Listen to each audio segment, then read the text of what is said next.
इस वीडियो में हम बात करने वाले हैं टैली सॉफ्टवेयर के अंदर बिल की एंट्री करने के बारे में। तो ये जो हम बिल देख रहे हैं, तो इस बिल की एंट्री करने वाले हैं आज हमारे टैली सॉफ्टवेयर में। तो हम जीरो से लेके इस बिल की एंट्री को चालू करेंगे।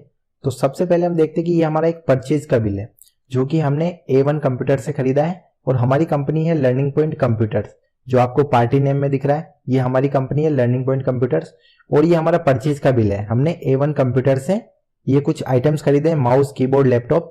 तो इसका बिल हम टैली सॉफ्टवेयर में कैसे बना सकते हैं ये हम देखने वाले हैं। तो सबसे पहले हम एक लर्निंग पॉइंट कंप्यूटर्स के नाम से एक कंपनी क्रिएट कर लेते हैं। तो कंपनी क्रिएट करने के लिए हम सबसे पहले हमारी मेन विंडो पे आ जाते हैं। तो सबसे पहले हम कंपनी क्रिएट कर लेते हैं। क्रिएट कंपनी पे एंटर करके हमारी कंपनी है लर्निंग पॉइंट कंप्यूटर्स। तो यहाँ पे हमने कंपनी का नाम डाल दिया। मेलिंग नेम में लर्निंग पॉइंट कंप्यूटर्स आएगा जिस नाम से हम बिल बनाना चाहते हैं। एड्रेस में हम डाल देते हैं ये रेलवे स्टेशन।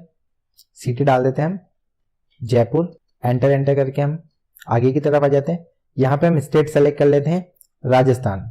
आर प्रेस करने पे राजस्थान हमारे पास आ जाएगा यहाँ पे। उसके बाद हमें यहाँ पे डालना होगा पिन कोड। एंटर करके हम फोन नंबर, मोबाइल नंबर, यहाँ पे हमारी ईमेल आईडी, हमारी कंपनी की वेबसाइट, ये सारी इन्फॉर्मेशन हम डाल के एंटर करके इस विंडो को एक्सेप्ट कर लेंगे और हमारी कंपनी क्रिएट हो जाएगी। अब हमने लर्निंग पॉइंट कंप्यूटर के नाम से जो कंपनी बनाई थी वो कंपनी हमारी यहाँ पे आ चुकी है। कंपनी क्रिएट करने के बाद अब हम हमारी कंपनी की जीएसटी डिटेल टैली सॉफ्टवेयर में डाल देते हैं। तो जीएसटी डिटेल डालने के लिए हमें फीचर्स ऑप्शन पे जाना होगा। फीचर्स पे जाने के लिए हम F11 की प्रेस करेंगे। F11 की प्रेस करने पे हमारे पास कंपनी फीचर्स ओपन हो जाएंगे। कंपनी फीचर्स में अब हमें जाना है स्टैट्यूटरी एंड टैक्सेशन में। तो इसके लिए हम F3 की भी प्रेस कर सकते हैं और एरो की सहायता से भी हम स्टैट्यूटरी एंड टैक्सेशन पे आके एंटर की प्रेस कर सकते हैं। अब सबसे पहले हमारे पास यहाँ पे ऑप्शन आ रहा है enable goods and service tax और सेकंड ऑप्शन आ रहा है हमारे पास सेट अल्टर जीएसटी डिटेल। तो इन दोनों ऑप्शंस को हम यहाँ पे यस करके इनेबल कर लेंगे। उसके बाद सेट अल्टर जीएसटी डिटेल, इस पे भी हम यस करके एंटर करेंगे। उसके बाद हमारे पास यहाँ पे जीएसटी डिटेल वाली विंडो ओपन हो जाती है। इसमें सबसे पहले हमारे पास स्टेट, तो हमारा स्टेट राजस्थान है तो हम यहाँ पे राजस्थान सेलेक्ट कर लेंगे। उसके बाद GSTIN, यहाँ पे हम हमारा कंपनी का जीएसटी रजिस्ट्रेशन नंबर डाल देंगे।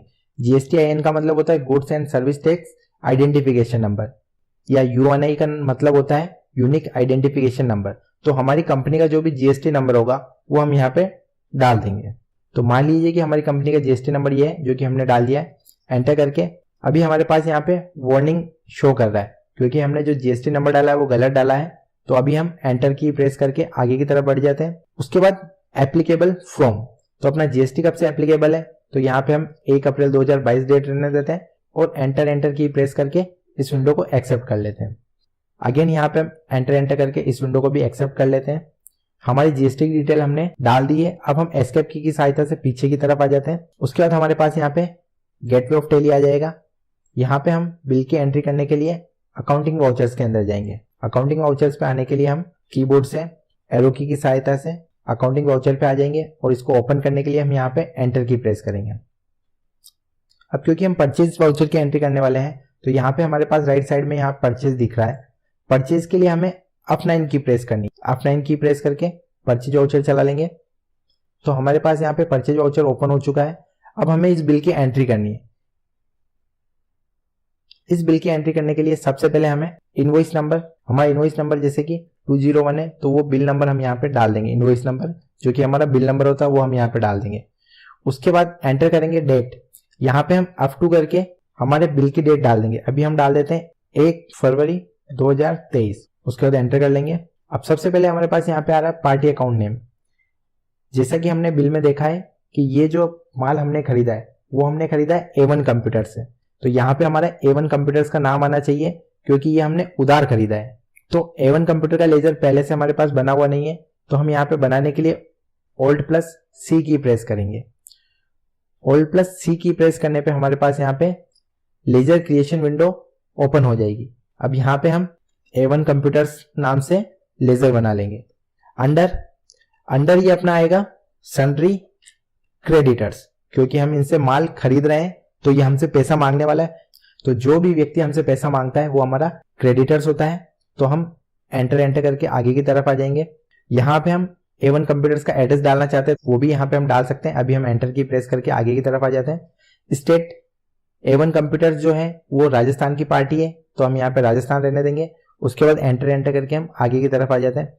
उसके बाद यहाँ पे हमें उस कंपनी की जीएसटी डिटेल डालनी है, जिस भी कंपनी से हम माल परचेज कर रहे हैं, जो कि हमने A1 कंप्यूटर से परचेज किया है। तो हम यहाँ पे A1 कंप्यूटर्स की जीएसटी डिटेल यहाँ पे डाल देंगे। इसके लिए हमें Y की प्रेस करना है और एंटर प्रेस करेंगे। यहाँ पे हम रजिस्ट्रेशन टाइप रेगुलर रहने देंगे। यहाँ पे is a e commerce operator, इसका मतलब है कि आप जहां से माल खरीद रहे हैं क्या वो एक ई कॉमर्स ऑपरेटर है, जैसे कि अमेजोन, फ्लिपकार्ट। तो ये अपना ई कॉमर्स ऑपरेटर नहीं है, तो अपन यहाँ नो रहने देंगे। पार्टी टाइम में अपन को नॉट एप्लीकेबल रखना है। उसके बाद GSTIN, A1 कंप्यूटर्स का GST नंबर यहाँ पे डालना है हमें। तो एग्जाम्पल के लिए हम एक ही नंबर यहाँ पे डाल लेते हैं। उसके बाद वापस हमें यहाँ पे वार्निंग शो कर रहा है, क्योंकि ये जो नंबर डाला है ये भी हमने गलत ही डाला है, समझने के लिए डाला है जस्ट। तो हम एंटर की प्रेस करके इस विंडो को एक्सेप्ट और क्लोज कर देंगे।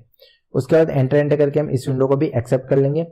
उसके बाद यहाँ पे हमारे पास आता है परचेज लेजर। तो यहाँ पे हमारा परचेज का लेजर भी नहीं बना हुआ है, तो परचेज लेजर बनाने के लिए हम वापस Alt+C की प्रेस करेंगे। यहाँ पे हम टाइप कर देंगे परचेज, एंटर की प्रेस करेंगे। उसके बाद अंडर, तो परचेज लेजर जो होता है वो हमारा परचेज अकाउंट के अंडर आता है, तो हम यहाँ से परचेज अकाउंट को सेलेक्ट कर लेंगे। उसके बाद एंटर करके टाइप्स ऑफ सप्लाई, यहाँ पे हमें सेलेक्ट करना है गुड्स, और एंटर करके हम इस विंडो को एक्सेप्ट कर लेंगे। उसके बाद नेम ऑफ आइटम, क्या आइटम हमने खरीदे हैं, तो हम बिल में देख पा रहे हैं कि सबसे पहले हमने माउस खरीदा है, तो हम यहाँ पे एम की प्रेस करते हैं। तो हमारे पास यहाँ पे लिस्ट में कोई भी आइटम अभी बना हुआ नहीं है, तो हम यहाँ पे सबसे पहले आइटम क्रिएट कर लेते हैं। उसके लिए हम Alt+C की प्रेस करेंगे। Alt+C की प्रेस करने के बाद स्टॉक आइटम क्रिएशन विंडो यहाँ पे ओपन हो जाएगी। अब हम यहाँ पे माउस टाइप कर देते हैं। उसके बाद यूनिट्स भी हमारी बनी हुई नहीं है, तो यूनिट के लिए भी हम Alt+C की प्रेस करेंगे, और यहाँ पे NOS नंबर्स, इसका फॉर्मल नेम हम यहाँ से ले सकते हैं नंबर्स, तो हम यहाँ पे नंबर्स ले लेते हैं और एंटर करके इस विंडो को एक्सेप्ट कर लेंगे। उसके बाद यहाँ से हम माउस पर जो GST एप्लीकेबल होगा वो हम डिटेल यहाँ से डाल देंगे। उसके लिए हमें यहाँ पे यस करना है, एंटर करेंगे। यहाँ पे हम कैलकुलेशन टाइप में ऑन वैल्यू ले लेंगे।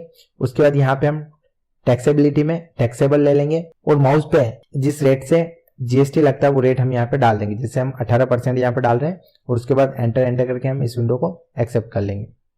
अब क्वांटिटी हम बिल में देख पा रहे कि हमने 200 माउस खरीदे हैं, तो हम यहाँ पे क्वांटिटी के अंदर 200 डाल देंगे। उसके बाद रेट हम डाल देते हैं 200। उसके बाद एंटर करते हैं, तो आगे हमारे पास ऑटोमेटिक अमाउंट आ जाएगा 40,000 रुपए। 200 माउस हमने 200 के रेट से खरीदे, टोटल 40,000 रुपए, तो वो अमाउंट हमारा यहाँ पे आ गया है। अब हमने इसी के साथ कीबोर्ड भी परचेज किए, तो कीबोर्ड की एंट्री करने के लिए हम एंटर करके आगे वाली लाइन में आ जाते हैं। यहाँ पे भी हमें कीबोर्ड क्रिएट करना होगा, क्योंकि आइटम हमारा बना हुआ नहीं, तो Alt+C की प्रेस करके हम यहाँ पे कीबोर्ड बना लेंगे। उसके बाद यूनिट्स हमारी आ जाएगी नंबर्स। उसके बाद अगेन हमें यहाँ पे कीबोर्ड की GST डिटेल डालनी होगी, तो उसके लिए हम यहाँ पे Y की प्रेस कर देते हैं। उसके बाद यहाँ पे कैलकुलेशन टाइप अपना ऑन वैल्यू, टैक्सेबल 18%, और एंटर करके इस विंडो को भी हम एक्सेप्ट कर लेते हैं। अब यहाँ पे हम बिल में देख पा रहे कि हमने 200 कीबोर्ड परचेज किए 300 की रेट से, तो हम यहाँ पे रेट में 300 डाल देते हैं। नंबर्स अपने आप आ गया है, और आगे जो टोटल अमाउंट है वो ऑटोमेटिक कैलकुलेट हो चुका है। 60,000 रुपए के कीबोर्ड टोटल हो चुके हैं हमारे। उसके बाद एंटर करके हम आगे वाली लाइन में आ जाते हैं। अब हमने लैपटॉप भी परचेज किया है, तो हमें यहाँ पे लैपटॉप भी क्रिएट करना होगा। Alt+C की प्रेस करके हम यहाँ पे लैपटॉप क्रिएट कर लेंगे। उसके बाद लैपटॉप भी हमारा यूनिट के अंदर नंबर्स आएगा। उसके बाद अगेन हमें यहाँ पे GST की डिटेल डालनी है। GST की डिटेल डालने के लिए हम यहाँ पे टैक्सेबल कर लेते हैं, और 18% इस पे भी हमने रेट लगा दिए। उसके बाद एंटर करके हम आगे की तरफ आ जाते हैं। अब हम यहाँ पे बिल में देख पा रहे हैं कि हमने 5 लैपटॉप परचेज किए, तो हम क्वांटिटी में 5 डाल देते हैं। उसके बाद एक लैपटॉप की रेट है 10,000 रुपए, तो हम यहाँ पे 10,000 डाल देते हैं। टोटल 10,000 रुपए के लैपटॉप हो चुके हैं, और हमारे बिल की जो टोटल है वो हमारा अमाउंट यहाँ पे आ चुका है। 1,50,000 रुपए हमारा टोटल बिल का अमाउंट आ चुका है। तो ये हमने परचेज किया है, तो टोटल बिल हो चुका है हमारा 1,50,000 रुपए। उसके बाद इस पे हमें GST लगाना है, तो GST लगाने के लिए हम एंटर करके नेक्स्ट लाइन में आ जाते हैं। अब यहाँ पे हमें बनाना होगा CGST और SGST, क्योंकि हमारी शॉप राजस्थान की है और हमने जो माल खरीदा है A1 कंप्यूटर से वो भी राजस्थान की ही पार्टी है, तो हमारे यहाँ पे आएगा CGST और SGST। तो अगेन Alt+C की प्रेस करके हम यहाँ पे CGST लेजर बना लेते हैं। ये अंडर हमारा आएगा ड्यूटीज एंड टैक्सेस। उसके बाद यहाँ पे हम टाइप ऑफ ड्यूटी के अंदर जीएसटी सेलेक्ट कर लेंगे। उसके बाद टैक्स टाइप में हमारा आ जाएगा, सी का मतलब होता है सेंट्रल टैक्स, तो यहाँ पे सेंट्रल टैक्स सेलेक्ट कर लेते हैं। परसेंटेज ऑफ कैलकुलेशन में हमें 0 ही रखना है और एंटर करके हम एक्सेप्ट कर लेंगे। अब यहाँ पे हम देख रहे हैं कि हमारा जो सीजीएसटी का अमाउंट है वो ऑटोमेटिक यहाँ पे आ चुका है। अगर यहाँ पे हमारा अमाउंट ऑटोमेटिक नहीं आता है, इसका मतलब हमने कहीं पे कुछ गलती की है। तो अभी हमारा अमाउंट आ चुका है, तो हम एंटर की प्रेस करके आगे Alt+C की प्रेस करके एसजीएसटी का भी लेजर बना लेते हैं। ये भी हमारा आएगा अंडर ड्यूटीज एंड टैक्सेस।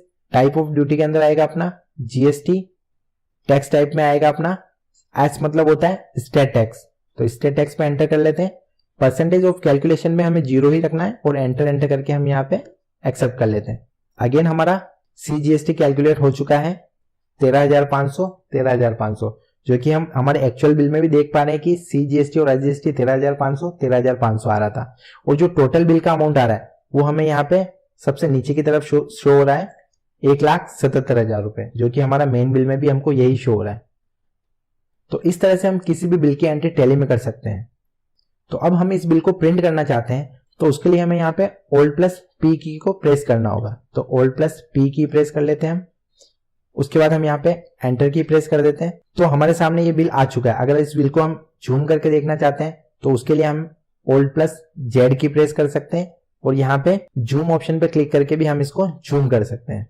तो हम देख पा रहे हैं कि जो हमारा बिल था वो एज इट इज हमारा टैली सॉफ्टवेयर में बन चुका है। इसको स्क्रॉल करके हम लास्ट तक देख लेते हैं। टोटल अमाउंट, हमारा कंपनी का जीएसटी नंबर, ऊपर की तरफ अपना पार्टी नेम, कंपनी का नाम, क्या क्या आइटम अपन ने परचेज किए, कितना उस पे सीजीएसटी लगा, एसजीएसटी लगा, उस बिल का टोटल अमाउंट, वो सब हमारे यहाँ पे ऑटोमेटिक कैलकुलेट हो चुका है। तो इस तरह से हम किसी भी बिल की एंट्री टैली सॉफ्टवेयर में कर सकते हैं। इसी तरह के और वीडियोस आपको इस चैनल पे मिलने वाले, तो आप चैनल को सब्सक्राइब कर लें, वीडियो को लाइक करें और सभी दोस्तों के साथ शेयर करें।